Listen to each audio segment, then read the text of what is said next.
Has success spoiled the dead? Yeah. Yeah.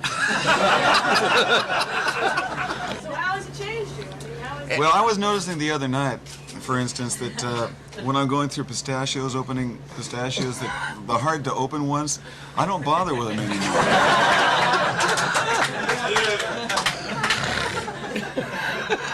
Who's got time? Good point. We're totally booked. Rock and roll! Well, I think I'll leave you to your reading. Little Hand says it's time to rock and roll. Rock and roller! We are totally booked. Welcome back to Booked on Rock. Conversations with authors, musicians, and insiders revealing the stories behind classic rock's greatest songs, albums, and artists.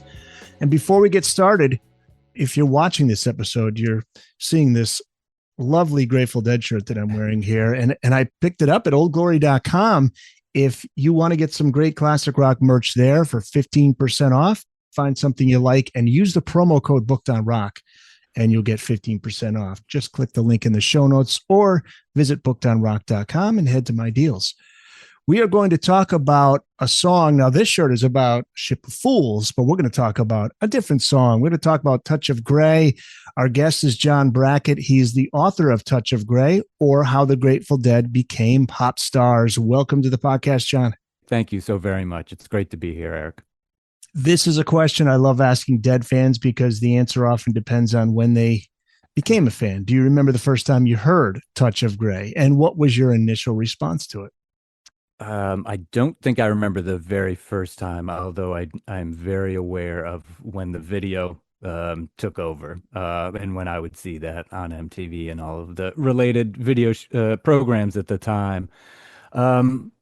At the time, I thought it was just another old rock band trying to make a quick buck by coming back. I was kind of part of this jaded Gen X generation that was listening to kind of alternative rock and things of that nature. And familiar with the Dead. I'd heard the tunes on classic rock radio, but throughout much of the 80s, you didn't really hear about them if you weren't, a Deadhead, if you didn't really follow them. And so it seemed like, oh, here comes another band, that's trying to kind of cash in at the time. So wasn't really ahead, until much later. So going back and looking at this time and kind of reevaluating, kind of how this song kind of gets interpreted, I think it kind of really informed, the book and kind of why I wrote the book. And it is interesting when you ask each Dead fan when they first heard the song and how long they were a fan, because that will change the response. I mean, it's a divisive song. For somebody like me, it's the first song that I really took to as a kid. I was 15. And then years later, I got into the rest of the catalog, but I got to admit, it's a great song. It pulled me in like so many. Yeah. I mean, and you are one of, tens of thousands of people who got on the bus, at that time. And I think one of the points in the book is like, yes, it's about this time and it's about that moment in the summer of 87, but it's much, much larger than that. I mean, this song really kind of transformed the prevailing historical trajectory of the band and in some ways helped to kind of lay the foundation for, kind of what we see today. I mean, this band is, bigger than ever. And, a point of the book is that, yeah, this was the moment. This was the moment that it shifted and, have to get to this spot now. After reading your account of the December 15, 1986 performance, I watched it and I get goosebumps hearing that crowd erupt when Jerry sings, "I Will Get By, I Will Survive." Take us back to that night and explain why that particular performance was so powerful following Jerry's health crisis and in light of what was about to happen with the song, because it hadn't been released yet. Yeah, precisely. I mean, Touch of Grey had been in the Dead's repertoire since 1982. And this was a song that was familiar to fans. As you pointed out, it had not appeared on any recordings yet, any official recordings. I mean, the band hadn't released any recordings since 1981. The live records, Dead Set and Reckoning. Then released a studio album since Go to Heaven in 1980. And so fans were familiar with the song. It was a popular tune. It was, in many ways, kind of one of the fastest songs in the Dead's live repertoire throughout much of the 80s. But nothing really stood out about it. It was, like I said, fans enjoyed it and it was a good time, but nothing really stood out. Jerry got sick in the summer of 1986. And was very, very ill. And it was very touch and go for a while. And fans, the band, the entire Grateful Dead organization, had to, the band and the fans organization, they were concerned. They didn't really, weren't quite, sure what was going to happen. The band had been living by making money from touring. And when Jerry got sick, that money stopped. So they weren't quite sure of what the future of the organization would be. And when it was finally announced that the band would be returning to playing live again in December of 1986, obviously fans were elated. And then, when the band took the stage and the very first song that they played was Touch of Grey, as you heard, I mean, the crowd lost it, And as I describe in the book, the response, there were a number of reasons for the response. I mean, just the pure joy of seeing the band again, in light of everything that happened in the previous, few months. But also the fact they kind of knew what to expect in the song. And what I mean by that is that they knew that Jerry was going to sing I Will Survive. And they were just waiting for that moment. You can hear it on the recordings. Every time the chorus comes up, the response gets more and more, raucous. For those who may not be aware, too, he was in a diabetic coma. I mean, he almost died.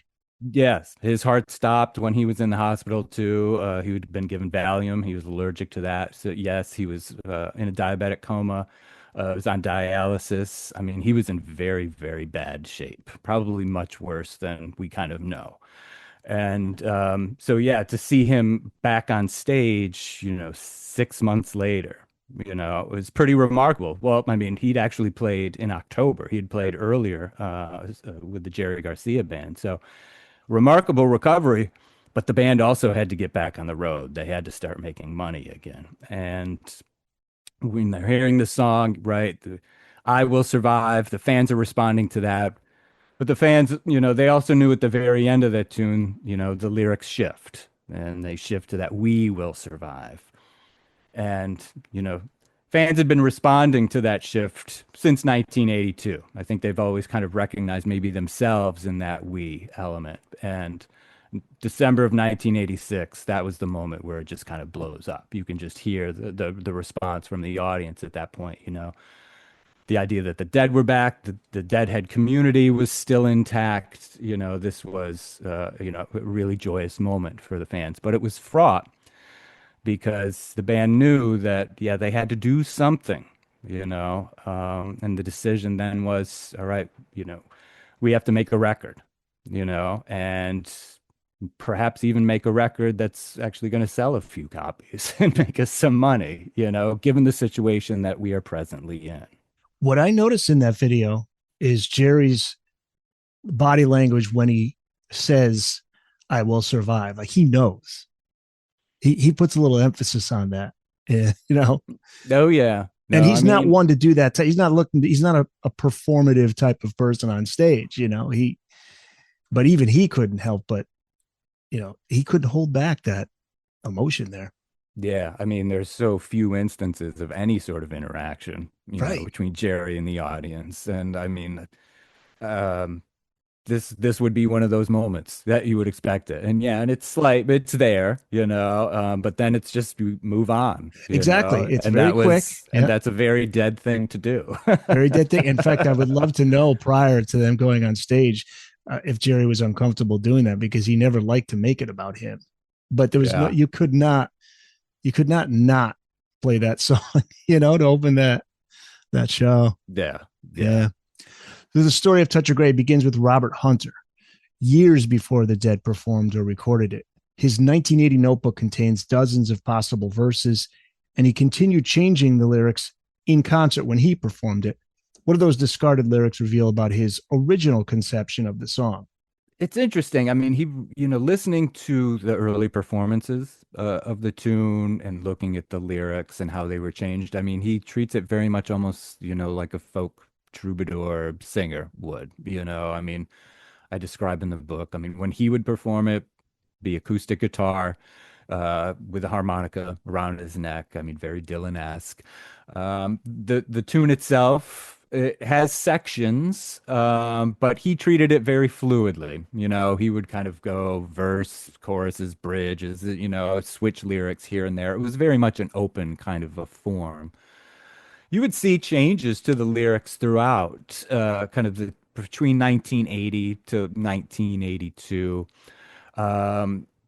But in terms of kind of the overall shape of the song, it's interesting to kind of follow it from Hunter's perspective because it always seemed to be kind of a work in progress, and maybe there was no kind of final idea of what it would become, and that definitely changed once the Dead got their hands on it in 1982.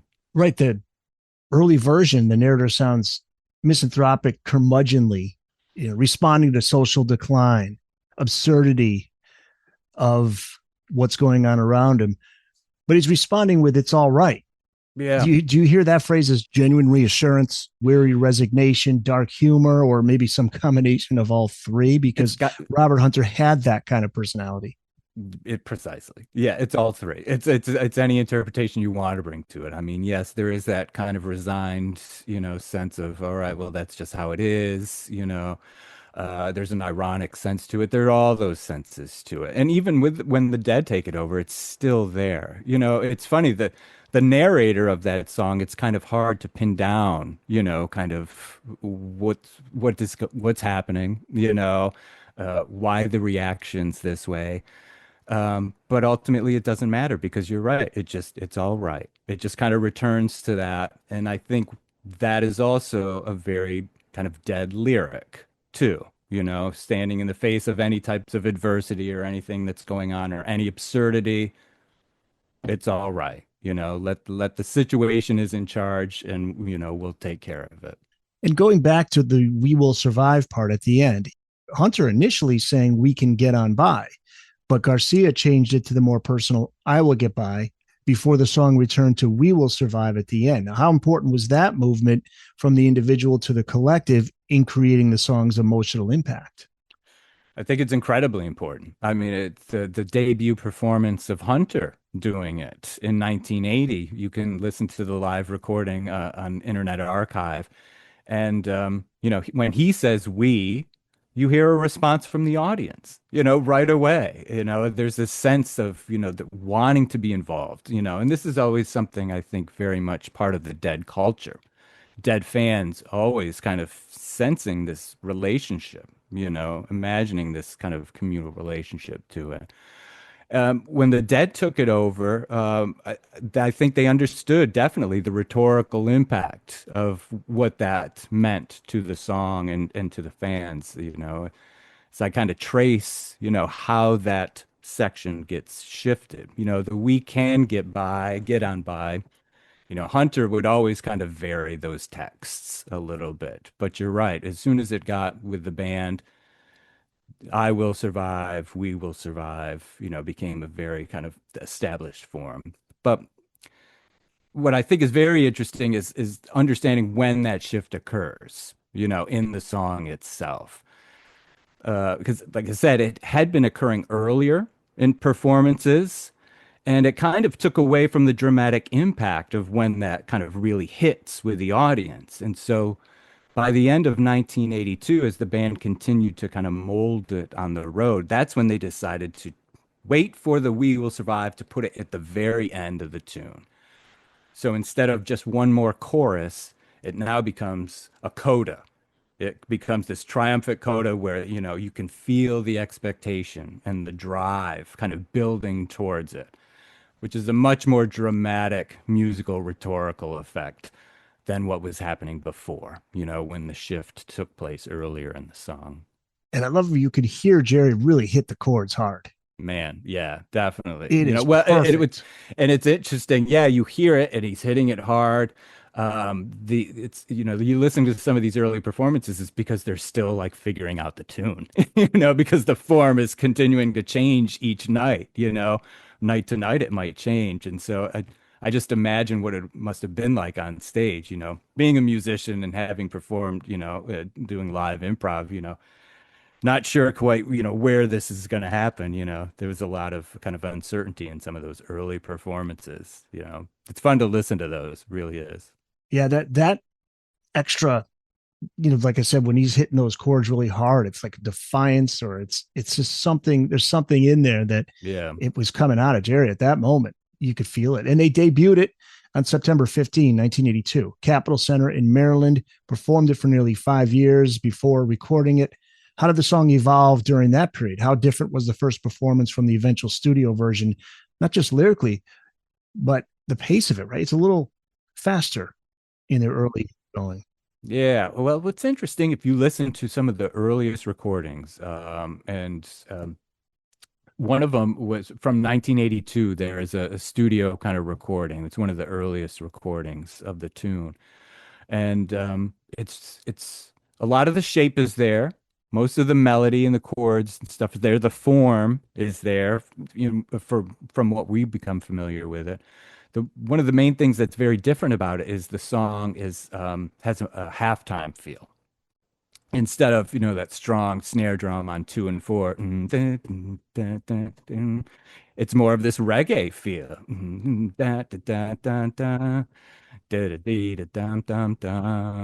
So it has this kind of slower groove to it that kind of fits in with some of their more contemporary tunes that also kind of had, this reggae type of feel, Road Jimmy and tunes like that. Right.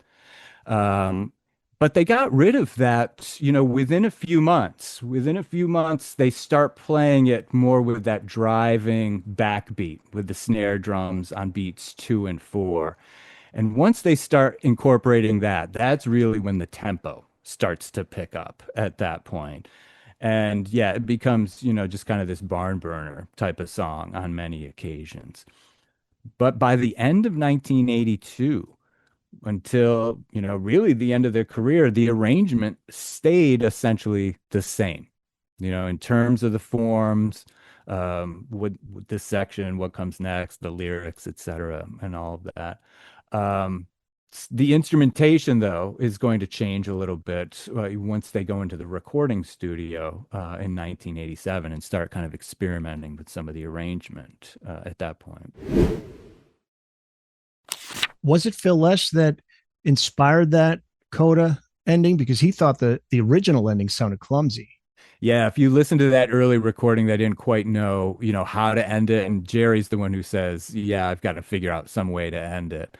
What's interesting, what you can hear Lesh saying, and this is on the expanded edition of In the Dark, that was originally included on the Beyond Description box set that came out.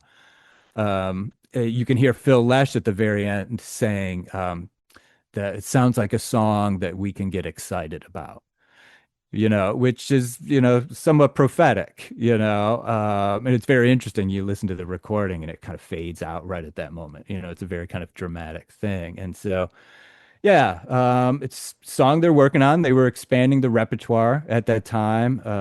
West LA Fadeaway was entering the repertoire at that time. Keep Your Day Job was another one too. So at the time, really, it was just one of a bunch of tunes that they were, adding to the live repertoire beginning in 1982.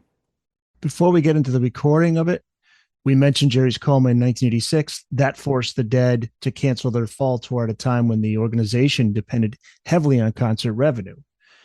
The operating expenses around $235,000 a month. How bad was the band's financial state at that point? And why did recording a new album become part of this solution? There's a financial breakdown from July of 1986, and it kind of shows kind of the overhead, that they're paying, the 235,000. Then it shows expected income, and what they might expect to make from live shows. And you would see these financial breakdowns, throughout the band's career. But what's interesting about this one is that it says, at the very bottom of it, the details, what happens if Jerry doesn't get any better, by the time that they can get on the road. And so there are two very different figures, on this sheet, just depending upon how things go. And so they very much knew that they kind of had to change. They've been living on the road for a long time. Getting money by touring again, it was going to take a while. It's in terms of when they would get paid from these gigs and even not knowing when they would get back up on the road. Making a record, however, there's the possibility of making some money up front through advances, especially through the label, would be one way. Finding a way to tide themselves over in the meantime until they could return to the road and until the record would come out.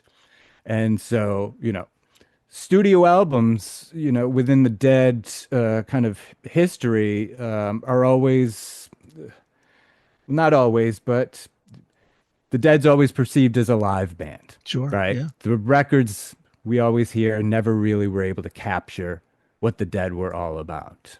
We've heard that story. I talk about that a lot in a previous book I did on the Dead called Live Dead. So the idea of a studio album was interesting because most fans would not look upon the studio albums. It's like, all right, this is what we're looking for. This is what we're anticipating. But we weren't sure if the Dead were going to be back on the road again to record a live album. Studio album was going to be the way to do it in the meantime. Yeah, so in January of 1987, shortly after those shows in Oakland, where Jerry returned, the band convened and started laying down basic tracks in Marin Vets for about 2.5 weeks. And then through the spring, worked on overdubs for the record. Yeah, they recorded the basic tracks live on stage at the Marin Veterans Memorial Auditorium. That setting, why was that so effective in capturing the studio performance? John Cutler, the producer for that record, probably recommended that this would be a really good way to kind of get that type of energy in these recorded performances. And they knew the hall very well. And they had recorded in the hall and had gotten some really good recordings there a couple of years earlier. And so they were, based upon the experience of some recordings they did in 1985, they decided to return there. They brought along Guy Charbonneau and Le Mobile, one of the kind of premier mobile recording studios at the time, set up outside. And yeah, had them set up on stage in Marin Vets, empty, playing through tunes. They had a very, established set list. Essentially, the songs that you see on In the Dark were the songs that they recorded and that they worked on. They didn't really have time to fool around and try out different stuff. And set up on stage as they normally would, played through the tracks. Oftentimes, Jerry would then run out to the truck and listen to the performances, and ultimately it was Jerry who would decide, which of the kind of recorded performances of the would be used as the basic tracks for the tunes. Yeah, he's the one that called it a largely unsuccessful song looking for its right approach. So he's the one that thought it needed to be slowed down. Yeah, it's interesting. In an interview with Blair Jackson in the Golden Road, he talks about that. Yeah, and the quote you just said, yeah, that, for years he just didn't feel right, and that we just needed to slow it down. Well, he says that, but it's really not that much slower than, performances that, were happening, live. It was slower than some of the more recent live performances. There's a performance from Rich Stadium in 1986 that is just blistering. It's on fire. It is so fast. So it's definitely slower than that. But by the time they get back out onto the road in the spring of 1987 and start playing it again, the tempo creeps back up again. So, well, I think the tempo is perfect because of the lyric when you think, I will get by, I will survive, and the "it's all right" part, because it's very laid back. It's like it's okay, we'll get Yeah, by. It kind yeah, of fits the vibe of the lyrics, right? I think so, without a doubt. Yeah. Yeah. But it has an easy feel to it. It has a quicker tempo, but it just has this kind of easy kind of pace and feel to it that it doesn't sound rushed, you know. And the way that the arrangement of the song works too, it's not very full either. And so there's a lot of space within the tune. And while it has this underlying kind of, propulsive current to it, the surface, just like so many other Dead tunes, just is kind of going along at a much kind of, more, slow tempo. John Brackett, the author of Touch of Grey, or How the Grateful Dead Became Pop Stars. So Jerry credited Brent Midland as the father of the new arrangement. What did he bring to Touch of Grey that transformed its identity and helped unlock its commercial potential? That main musical motive that you hear at the very beginning of the tune on the keyboard, on the synthesizer. This was a musical idea. If you go back and listen to the tune, it's one of the first things you're going to hear is that motive. It starts off with that long sustained note at the beginning, and then this kind of nice cascading figure down. That he played on the organ. I think it was within the basic tracks, recording the basic tracks at Marin Vets. And when they started doing overdubs, seemed like the band kind of picked up on this new idea, this new musical, motive, and started kind of playing around with it. And while he originally played it on the Hammond, by the time they get into the studio and are doing overdubs, Brenda's going to be working with some synthesizers. And he's also working with a guy named Bob Braylove. Braylove is an incredibly, important figure in this story, because basically he's the one who programmed that sound. Who was Bob Braylove? His background?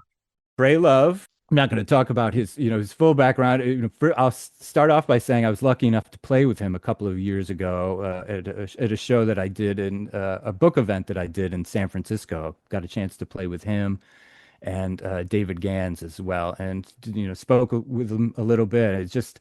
It was really great because, as most people know, he becomes an integral part of the band beginning in the late 80s. But leading up to that, he was working with Stevie Wonder. He was programming synths for Stevie Wonder live and in the studio. He helped to program and organize this wonderful synthesizer summit that was done at the Grammy Awards in 1985. People who are watching, please find that online because it's super cool. It features, I know I'm going to forget somebody here, but I know it features Howard Jones, Herbie Hancock, and I forget, totally spacing on somebody. Well, I think, yeah, Stevie Wonder is there as well. And Braylove helped to get all the instruments to talk. Braylove was an early expert in MIDI technology, and he was able to introduce a lot of these new digital technologies into Stevie Wonder's live and studios rigs. And he introduces a distinctive synthesizer sound to Touch of Grey. That's right. Yeah. The sound that eventually we end up hearing on the record was created by a version of the Yamaha DX7 synthesizer, which, for people who kind of grew up around the time that Eric and I did, probably will recognize this as one of the most ubiquitous synthesizer timbres of the early 80s. So many, top 10 pop hits of that era utilize these distinctive sounds that could be created on the Yamaha synthesizer. The DX7 was different than a lot of the other commercial synthesizers at the time. It was digital, but it created sounds through frequency modulation, which results in these very unique, kind of crystalline, bell-like sounds. And as soon as you hear, it on, Aha's "Take on Me," or, What's Love Got to Do with It? I mean, take your pick of whatever 80s hit it was. I mean, the DX7 appeared on it. And that was the timbre that Braylove synthesized and that Midland played.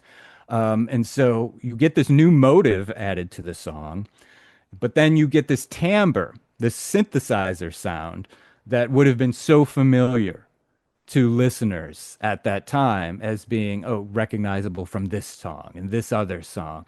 And so that, through that new arrangement, and this I think is what Jerry was talking about as Brent being the father of this new arrangement, was really introducing this more kind of a modern synthesizer sound.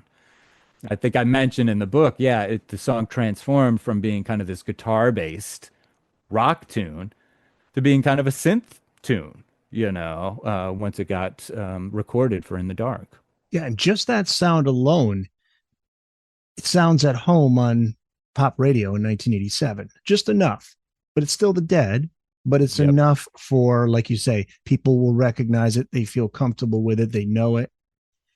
And that's a huge difference maker there. I think so. In terms of it being a hit, top 10 single.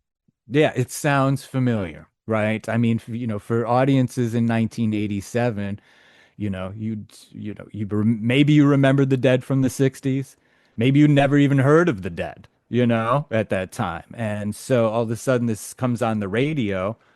And, the one thing that you can latch on to, if you haven't heard the Dead in years or if you've never heard them, is that sound, and really so much about the record itself. It's a very clear recording, there's not a lot of noise on that record. You can very clearly hear all of the instrumental parts and spaces. It just fits very well into the field. And that's a real credit to Cutler and some of the other kind of technological things that they were doing with that record.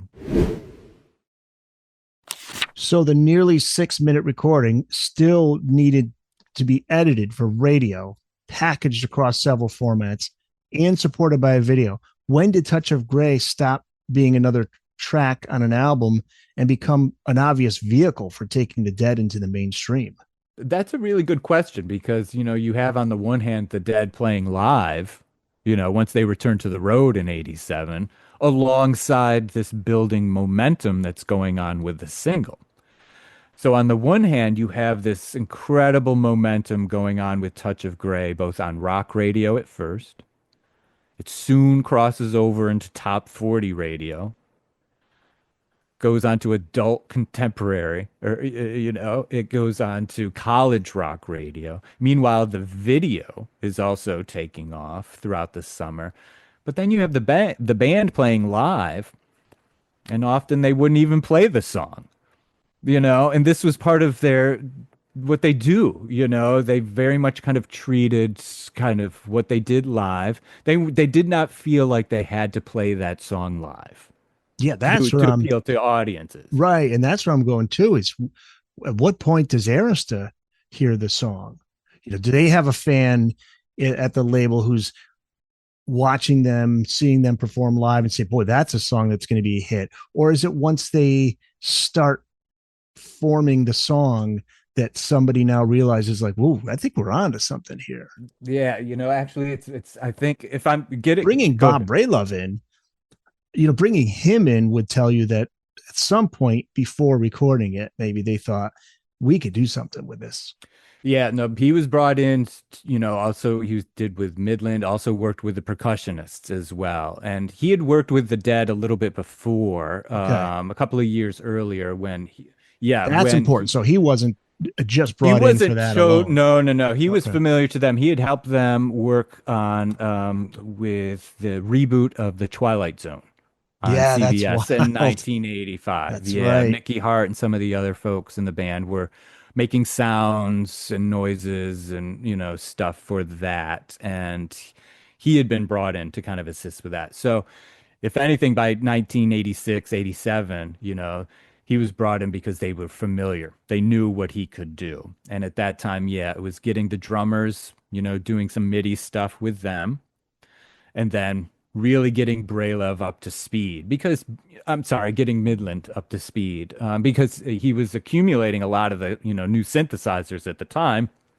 And Braylove was, helping him learn, what some of these would do. But to go back to your question, your point about like, when did this song become when did people start recognizing, oh, this is something maybe bigger, It took place much later, I think, and it actually happened when they were getting ready to make the video.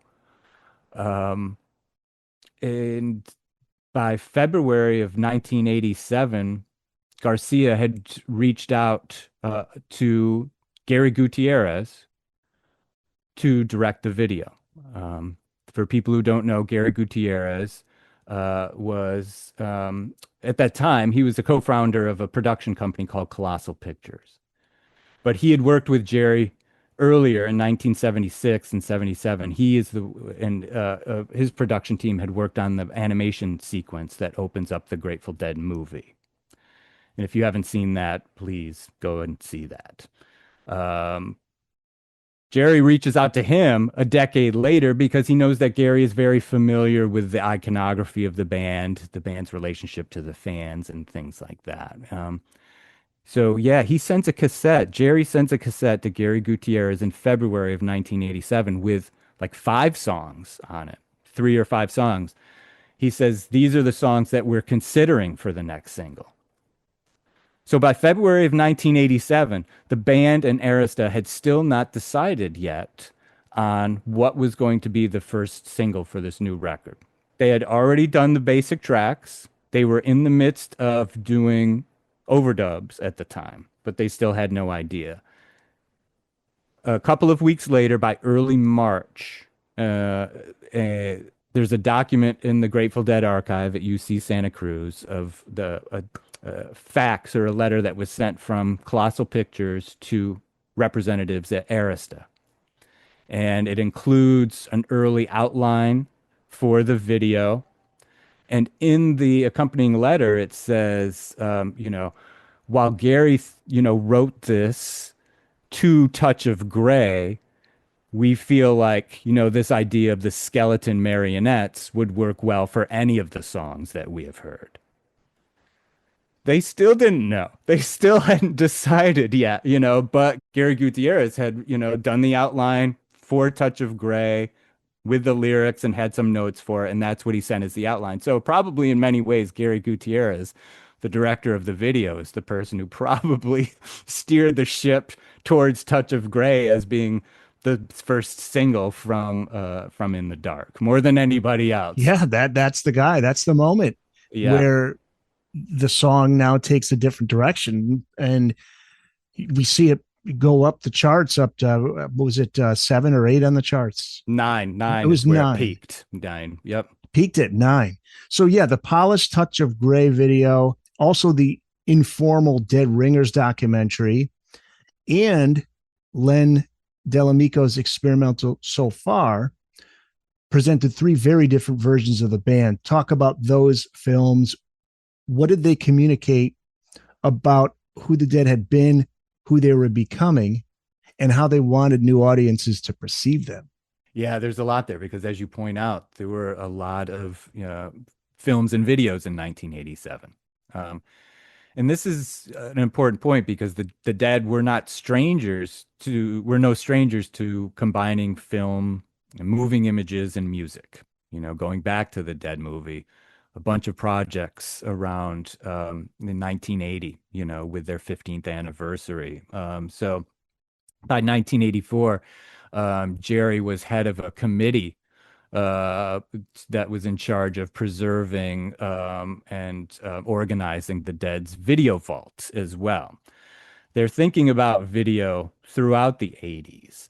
However, what they're not thinking about is MTV.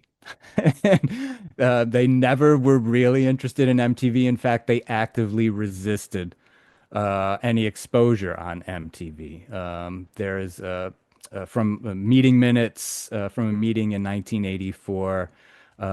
There's some threat from one of the Dead's legal representatives to MTV. Right? If you show any clips, unauthorized clips of the Dead on MTV, there will be serious trouble. But this all changes, obviously, once we get into, 1987.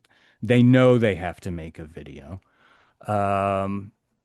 They also are very much aware that their fans are going to be a little bit nervous, maybe a bit skeptical, and definitely trepidatious, a little trepidation in there about the Dead now appearing on MTV. for a group like the Dead, this, existing outside of the mainstream, was a very, very important thing. And this was very much true for the Deadheads as well, that there was this community, this thriving community that existed outside of the musical mainstream. MTV, for many people, represented the mainstream of the mainstream. And so when it came time for the Dead to make a video, they were very careful. They kept it in-house. Gary Gutierrez, that, was somebody that people knew and they were familiar with. So, okay, they could expect something that was kind of approved by the band. But they still had to convince them a little bit. And I think that's where the Dead Ringers, the making of video, kind of comes into play. And whereas, the video is, in heavy rotation on MTV and Friday night videos and things like that, the Dead also produced a standalone making of video. And it was directed by Justin Kreutzmann, the son of Bill Kreutzmann.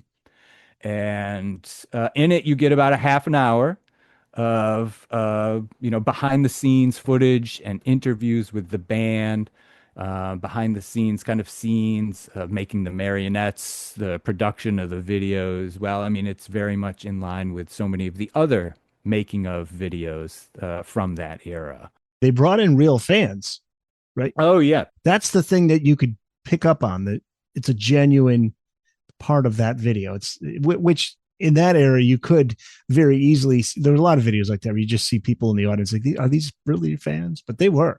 Oh, definitely. Yeah. And that was the other thing. When they produced the video, they were originally going to use cutaway footage of the audience from the Grateful Dead movie. Now, that was filmed in 1974. And so that wouldn't have looked, that wouldn't have synced up well. Of course, I believe they call that a continuity error, maybe. Is that what they call it? I think so. And so, quite quickly, somebody was like, we cannot do that. And so by the middle of March, end of March, they had decided that they were going to film significant portions of the video in front of a live audience, in between two shows, two concerts at Laguna Seca in Monterey. And on May 9th, 1987, the Ry Cooder, Bruce Hornsby and the Range, and the Dead played a show in the afternoon. By the early evening, the show was done. Fans started heading back to the campgrounds. Meanwhile, they started setting up the stage for producing the video. A little bit later, they go over to the campground. People who were working on the video, some of the Dead's people, start bringing fans back to the stage area, asking them if they want to be part of the video. So yeah, when you watch the video, the cutaway shots were filmed overnight at Laguna Seca, and those were the people who were at the show. And it's great. I had an interview with Monterey Paper. Going to be doing an event in Monterey in a few weeks, and the person who was interviewing me remembered that, and he said, one thing I remember about the video that really stands out is that some people were actually singing along to the song. And I was like, but this is a new song. How could you possibly know the words to this? And so it's very interesting, because one of the important components of that video was to show that connection between the band and the audience, and to have the audience there, singing along, whether it was the band lip syncing or it was the marionettes on the stage, that's what you hear. If you watch the video, there are moments where you can hear the audience soundtrack kind of blended in to the performance as well. And yeah, like I said, this was a kind of a key component of, getting the fans involved. But that Dead Ringers video, I think a significant part of that was kind of to make sure that fans knew that, this was, just a one-off thing. That what was going on with the Touch of Grey video, I think Phil Lesh in the Dead Ringers video said, we'll do one and then we're done with it. But they did Hell in a Bucket, right? Well, they did Hell in a Bucket. Yeah, they also did Throwing Stones as well. I don't know if I've ever seen that one. Yep, check that one. Both of those latter two were directed by Len Delamico. And yeah, the same person who also did the So Far video. Now, the So Far video, that dates back to 1985. That includes footage of the band playing on stage at Marin Vets in 1985, those same sessions that Cutler remembered and thought, okay, these worked very well before, let's do them again. That footage, along with some live footage from later in 85, is what kind of makes up the bulk of the So Far video. It's kind of repurposed quickly, following, Touch of Grey and In the Dark. But tied in to, things that were going on at the label. That's where this is all going at this point. The Dead Ringers, Making of, and then So Far were the first two videos of Arista's video division, West 6. And so there's this close connection, between what the Dead are doing and, the ability to continue to make videos, but also market those videos in different ways as well. But still closely connected with what was going on at the label, too. Find the Booked on Rock website at bookedonrock.com. There you can find all the back episodes of the show, the latest episode in video and audio, links to all of the platforms where you can listen to the podcast, plus all the social media platforms. We're on Blue Sky, Facebook, Instagram, TikTok, and X. Also, check out the Booked on Rock blog, find your local independent bookstore, find out all the latest hot rock book releases, and before you go, check out the Booked on Rock online store. Pick up some Booked on Rock merch. It's all at bookedonrock.com. There's this myth, though, that all of this is an accidental success story. Like Jerry's the one that insisted that the success wasn't planned and just worked out that way. Why has that mythology of accidental success remained so powerful? Do we Dead fans not want to think of the Dead in a way where you've got this coordinated campaign? It's got the radio, the MTV, the television, the print media, the summer tour. It's all packaged. Yeah, I do believe that. I do believe there's, that we don't want to believe it, that we want to believe that this just was serendipitous and that it just kind of happened. And it's, Jerry may have said that, but, it's Dennis, McNally writes in the biography of the Dead, that big thick one, John Cutler supposedly at that time was walking around wearing shirts that said Think Platinum. So, there's some conflicting, kind of reports about what's going on there. And, this is not new in the Dead. There's lots of conflicting reports. And so, yeah, it's interesting to think about because, yeah, there is a lot of coordination. There's a lot of savvy planning, when they started testing the song. It didn't really test well with younger listeners, teenagers, or adult women. Quite quickly, you see Arista start, they're putting something on the Dead in Spin magazine. This is something that is designed specifically to get younger listeners. This is a magazine that's not Rolling Stone. This is covering new stuff. Even MTV, they'd been planned, there was a Day of the Dead special on MTV in August. And that had been planned in May. They had been coordinating that in May. And so if you do start looking at the documents, you do see that, yes, this is a very coordinated, methodical rollout. And, this is how hits are made. One of the executives at Arista said, basically what we're doing with the Dead is what we did with Whitney Houston. Wow. I mean, it's pretty damn impressive that they made a band that existed for more than 20 years feel suddenly current. That's not an easy thing to do. And let's not forget, okay, maybe all of this happened, and that there was this coordination. But in many ways, the Dead were able to kind of continue to maintain that integrity. in a certain way. They were still able to kind of do it their own way, and although they reached this kind of commercial potential and it had this, very methodical and planned distribution and promotion, the Dead did it in such a way that it never really felt slimy, if you know what I mean. Right. It did feel organic, and much of it probably, there was a significant amount of organic. But at the same time, there was some resentment among, older fans towards what was going on. The scene was changing, without a doubt. The influx of touch heads, they call it. That was the name, yeah. But the fact that Dead fans knew that this song had been around for a long time certainly helped. It wasn't a song that was just manufactured out of nowhere, like we need a hit single. Precisely. Yeah. Let's have an outside songwriter come in and write it's a hit single. So I think that went a long way. No, and I think that's an important point you bring up there, that, this wasn't something that was manufactured. Maybe, all of this stuff with the label is justified. But the fact of the matter is that, all right, this is a song we all know, and this isn't some newly crafted song that's supposed to kind of, appeal to the pop audiences necessarily.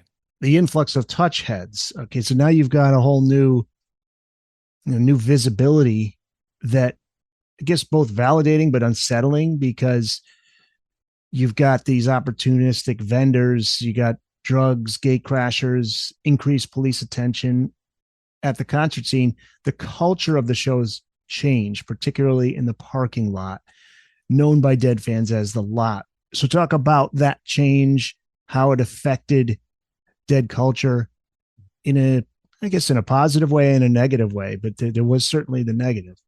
Yeah. The band had to make adjustments now. Without a doubt. The Lot itself, had existed for a while before that. And, it was generally pretty calm. There were always issues. John Shear, when the Dead's promoter, was constantly sending, notes to concert venues saying, listen, we know how, the reputation of the Dead, we need your help, and kind of having an orderly concert experience. And so venues and operators by 1986, knew what to expect with Dead audiences and the scene around the Lot. But by 1987, it all changed. As you said, a lot of opportunistic vendors coming in, a lot of trademark infringement, a lot of drugs being sold, a lot of public consumption of drugs and alcohol led to increased undercover agents there. And it was often a kind of a very dark scene. It could be a dark scene out there. But it's interesting, looking through the Dead archive, there are plenty of notes too. Members of the organization would often walk through the Lot and take notes about what they were seeing at the time, and we're trying to come up with, solutions that how we could make this better. It's all very difficult because the Dead and their organization were always very reluctant to make hard and fast decisions about how they were kind of going to work with their fans. They always kind of wanted to let the scene take care of itself. But by 1987 and definitely by 1988, it was really untenable, with what was going on in the Lot, but also, the concerts themselves. Gate crashing became pretty common as well. And you start getting that, and you're not going to get booked at places. Towns aren't going to want you in there. Cities aren't going to want you. Venues aren't going to want you. And so, you're at this spot where you might be at the top of your game, but you can't get gigs. And so it was tough. It was tough for them. There's a note when the Dead were getting ready to review their contract with Arista. Looking over the terms of the new contract. And one of the terms was that the Grateful Dead will perform, 3 full-length concerts, tours, per year to support these records, And in the margins of the draft of this contract, the band's lawyer, Hal Kant, says, is this possible, or something to that effect? Are we able to do this still? And this was 1988. They were really unsure of what the future was going to hold for these live shows, just given, kind of how, the scene had changed during that time. Thanks so much for checking out the Booked on Rock podcast. If you've just found the podcast, welcome. If you've been listening, thank you so much for your support. And make sure you tell a friend, a family member, share on social media, and let people know about Booked on Rock. And if you do like the podcast, make sure you subscribe, give a 5-star review wherever you listen to the Booked on Rock podcast. We're on Amazon, Apple, iHeart, Spotify, Spreaker, TuneIn, and on YouTube Music. You can check out the full episodes on video, along with video highlights from episodes on the Booked on Rock YouTube channel. Find it at Booked on Rock. Thanks again for listening. Now back to the show. It did give the band enormous leverage in its new agreement with Arista. So let's talk about that, because they got control over commercially releasing recordings from the vault. How else did that agreement help transform the Dead from a touring band into a cultural institution capable of sustaining itself long after Jerry's death, as we obviously can see? I mean, they still have a huge following. Yeah.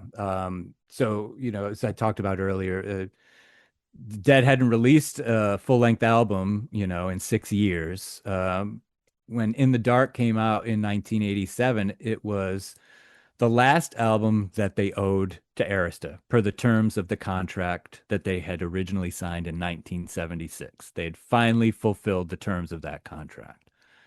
And what a better way to do it than with In the Dark? By October of 87, it was platinum. The band was now playing stadiums regularly, and, it was just only going to get bigger and bigger for the next few months. So they really kind of, held all the cards, when it came time to negotiate, with Arista in 1988. And yeah, a lot of great rates for CDs and LPs and cassettes at that time. They were also granted permission to release recordings with Dylan from some of the Dylan and the Dead performances. Those would be coming out on CBS. But as you mentioned, yeah, one of the things that Arista agreed to is that the band would be allowed to produce and distribute recordings from their vault, live recordings, unreleased recordings from the band's vault. And at this point, by 1987, it's massive. This has recordings on all variety of formats, dating back really to the late 60s. And as most people know, this is kind of, one of these kind of holy places, the Grateful Dead vault, with all of these recordings. The Dick's Picks, that's not Arista though, is it? No. And this is what ends up happening, is that with this new agreement with Arista, the Dead now are granted permission to produce and distribute their own archival recordings themselves through Grateful Dead Productions. And this was something that the band had been thinking about for more than a decade. Shortly before they signed to Arista, they were thinking about forming an archival label called Ground Records. Now, at the time, this was when the band had their own label, Grateful Dead Records. But this was right at the moment when that label was about to fold. So when the Dead signed with Arista in 1976, one of the clauses that Arista put into that contract was that the Dead would not be able to release recordings from their vault throughout the term of the contract. Clive Davis, execs at Arista, wanted the Dead to focus on making studio albums and playing live. They didn't want them kind of doing any sort of side projects at that time. So by the time we get to 1987, this is an idea that's been percolating for a long time, because the Dead understand the need, not really the need, but just the value of these recordings, but also just the fans want them, right? I mean, they have access to the audience recordings, but to have access to the Dead soundboards, yeah, the demand is the demand for those recordings are great among fans. And so this is one of the major things that Arista agrees to let the band do as part of the new contract. It would take them a few years before they started doing it, 1991 would be the first archival release, and it was called One from the Vault. It was a show from San Francisco in 1975, the Great American Music Hall. The Dick's Picks series started in the following year. And this is, along with the One from the Vault, is really where we start seeing, these archival releases that are being distributed directly to fans by the Dead. No relationship to any sort of, major label. Arista is not involved at this point. This is an enterprise that the Dead are pursuing on their own. All the marketing and production costs they are doing. But as many of us know, and if you still follow the Dead now, these archival recordings still continue to be, one of the most lucrative, maybe not the most lucrative, but one of the most important ways that the Dead, Rhino Records, are able to kind of still connect with fans. They just put out a new one from 91, I think, right? They're coming out all the time. They're still, releasing, box sets. I think they have a 20 disc set of shows coming out later this year from 1985. But yeah, the Dave's Picks series. That's I right, think Dave's that's what Picks. you're talking about. Yeah, I think they're up to number 59 now. With Bob Weir gone, who makes the decision? Wasn't he the one making the decisions with Mickey Hart and Kreutzmann, or no? As far as, to my knowledge, what is being released as part of these archival series, much of it is up to, if not all of it, is probably up to the final decision making of a person named Dave Lemieux. Yes. Who's the Dead's archivist and legacy manager. He's on Sirius XM, great channel, the Dead channel. Yes. Several channels now. They have the studio songs, live Dead. I think they have 3 different channels there. Yeah, and there's most recently a Play Dead app as well, which I think is, I haven't checked it out yet, but it probably will pretty soon. But I hear him often on there. Yes, and he's the one I would gather who probably is, choosing and probably has the final say. At this point, I'm not sure how much input, Kreutzmann or Hart, would have. Early on in the process, though, Phil Lesh of the band, Phil Lesh was the one who had been most involved, especially with the early Dick's Picks series. But in terms of the more recent ones, I'm not sure what the band's involvement is or was. When you consider the financial security and the lasting legacy alongside the deterioration of the concert scene, was the success of Touch of Grey ultimately a gift, a burden, or something that the Grateful Dead could never have received without getting both? Yeah, it's a little bit of both again. I mean, we talked about it at the very beginning. I mean, this is a difficult moment for some people. Things still change, and I talk about it through the book. What does this moment mean for different generations of listeners? But ultimately, we're still talking about the Grateful Dead 60 years later. This is remarkable. The fan base now seems bigger than it's ever been, and all ages. It's just remarkable to see, who is listening to the Dead now.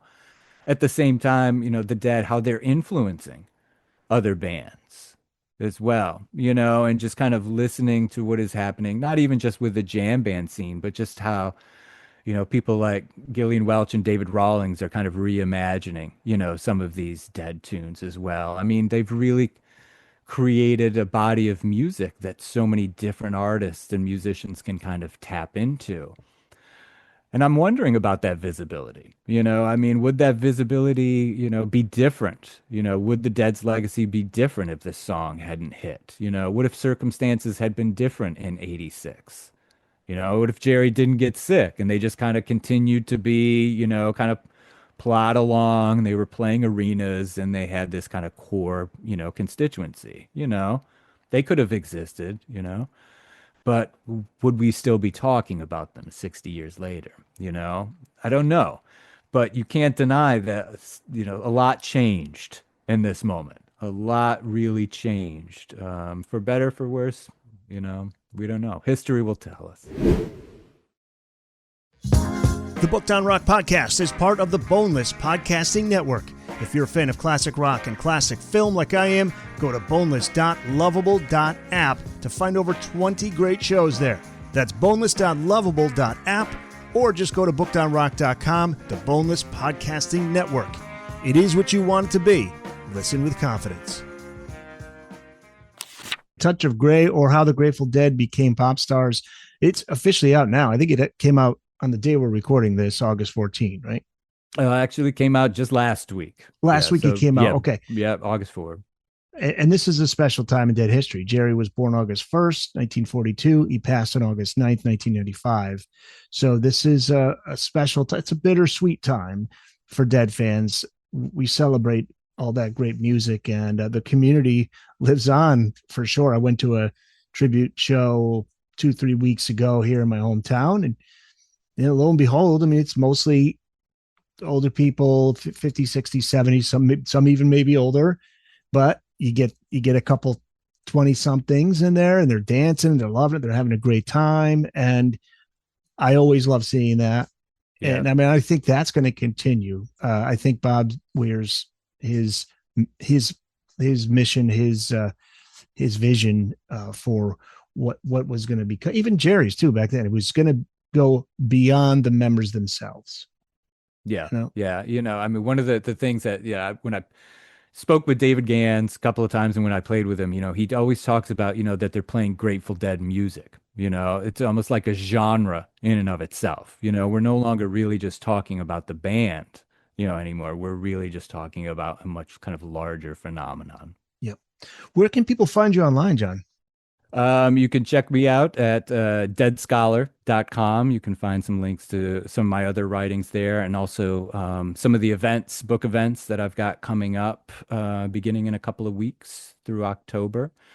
And I also have a Substack account too called Grateful Documents that I will kind of do shorter essays. I'll look at some archival documents that, I've examined, throughout the years, and just talk about them a little bit, why they're significant, what they show us, and what they talk about.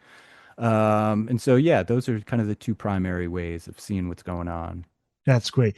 This is one of my favorite reads this summer, John. Thank you so much for writing about this particular song. Again, the story is fascinating. It's got so many angles to it, and such a history to it. And there's more. It's much more than just a song that they needed a hit and they recorded it. I mean, it goes back so far, and it continues to this day. And I can't stop listening to it. I love it. I don't care. I don't have.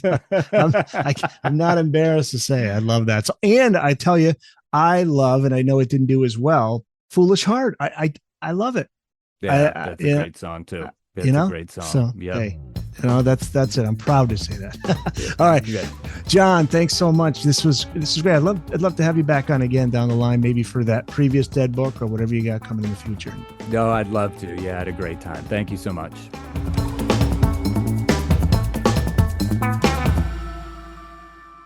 That's it. It's in the books.